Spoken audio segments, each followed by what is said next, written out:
राम राम सभी को। तो आज मैं आपको एक ऐसा न्यूमेरिकल कराने वाला हूँ जो लगभग हर बार आता है 5 मार्क्स का। और इस बार भी आने की संभावना बहुत ही ज़्यादा है। इम्पोर्टेंट क्वेश्चन है बहुत ही ज़्यादा और बहुत आसान है। ज़्यादातर बच्चे इसे छोड़कर आते हैं पेपर में, पर बहुत ही आसान क्वेश्चन है। किसी भी टाइप का क्वेश्चन आ जाए, सेम मेथड होगा। अगर आपको पूछा जाए कि ईंधन का उसमें मान फाइंड करना है तो सेम मेथड होगा, कुछ नहीं करना, बहुत ही आसान है। तो चलिए शुरू करते हैं। तो क्वेश्चन आपको स्क्रीन पर दिख रहा होगा, कुछ इस टाइप का क्वेश्चन आएगा। इस क्वेश्चन में पूछा गया है कि when 0.35 gram fuel burns in oxygen then the temperature of water of calorimeter increased by 2.315 degree centigrade. Mass of water is 130 gram. If water equivalent of calorimeter is 1240 gram, then calculate the calorific value of fuel. तो इसमें पूछा गया कि ईंधन का ऊष्मीमान ज्ञात करना है हमें। तो सिंपल है, कुछ नहीं करना इसमें। तो पहले क्या करेंगे कि जो गिवन डाटा है उसे नोट कर लेंगे। तो गिवन डाटा में हमें पहले हमें दे रखा है कि मास ऑफ फ्यूल हमें कितना दे रखा है, 0.35 ग्राम। आपको क्वेश्चन में दिख रहा होगा कि जो 0.35 ग्राम ईंधन है वो दे रखा है हमें। और जो टेम्परेचर राइज बोल रखा है कि जल का ताप 0.35 सेंटीग्रेड की वृद्धि होती है। तो राइज इन टेम्परेचर क्या हो रहा है, 0.35 सेंटीग्रेड। अब नेक्स्ट हमें क्या दे रखा है कि मास ऑफ वाटर हमें दे रखा है कि जल का द्रव्यमान कितना दे रखा है, 130 ग्राम। तो जल का द्रव्यमान हमें दे रखा है 130 ग्राम। ये जल का द्रव्यमान हमें दे रखा है। और जो वाटर इक्विवेलेंट, जो जल का तुल्यांक दे रखा है, वो दे रखा है हमें 1240 ग्राम। अब आगे हमें ज्ञात क्या करना है, हमें ईंधन का ऊष्मीमान, कैलोरीफिक वैल्यू ऑफ फ्यूल हमें फाइंड करनी है। तो कैसे करते हैं, इसका जो फॉर्मूला है वो है, फॉर्मूला है इसका ये।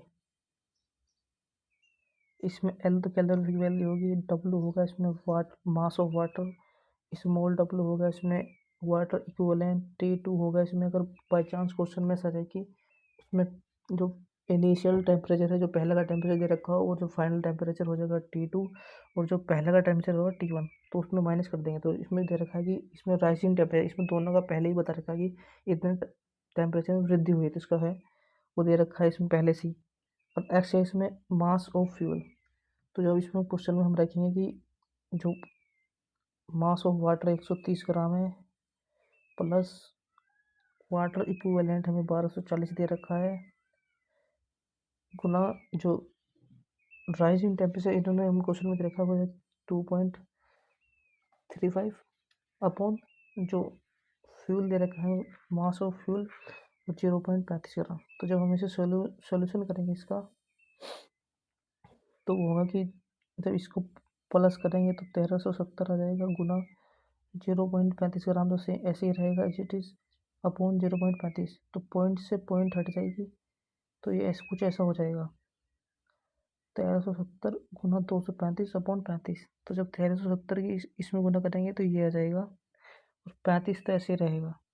तो जब इसकी, तो जब 35 से भाग करेंगे इसकी, 32,000, 3,21,950 की 35 से भाग करेंगे, तो जो फाइनल आंसर आएगा, कैलोरीफिक वैल्यू आ जाएगी, जो ईंधन का उसमें मान आएगा वो आएगा ये। तो कुछ नहीं करना था, बहुत ही आसान क्वेश्चन था। एक क्वेश्चन और मैं बता देता हूँ, ये 2022 का क्वेश्चन था। एक मैं आपको 2024 में आया था, वो करा देता हूँ। जो क्वेश्चन आपको स्क्रीन पर दिख रहा है ये 2024 में आया था। जो इस क्वेश्चन में बताया है, इसमें क्वेश्चन में क्या बताया गया है कि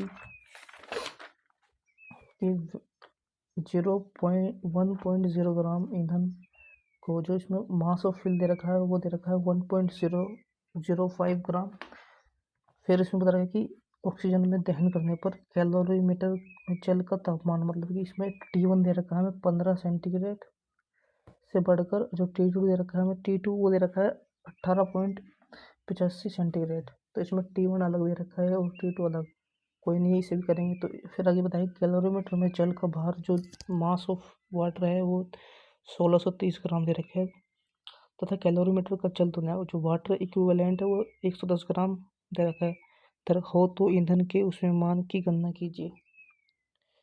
तो इसमें वही वैल्यू से क्वेश्चन सेम आएगा कि ईंधन की कैलोरीफिक वैल्यू बतानी है, तो सेम मेथड रहेगा। तो इसमें गिवन डाटा नोट हम लिख लेते हैं जगह।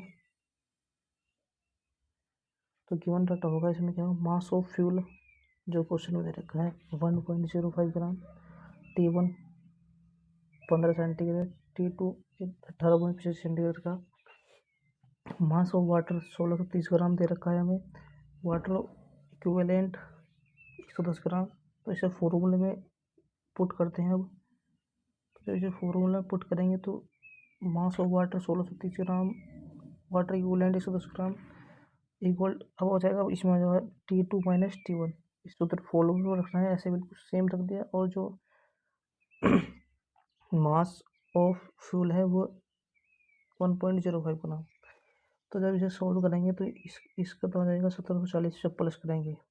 और इसको जब T2 मान में से T1 घटाएंगे तो 3.85 आ जाएगा अपॉन 1.05।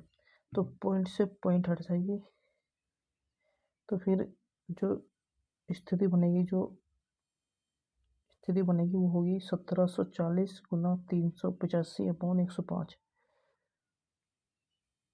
अब क्या होगा, जब 1740 की गुना करेंगे 385 में तो ये आ जाएगा, और ये तो एच टी रहेगा।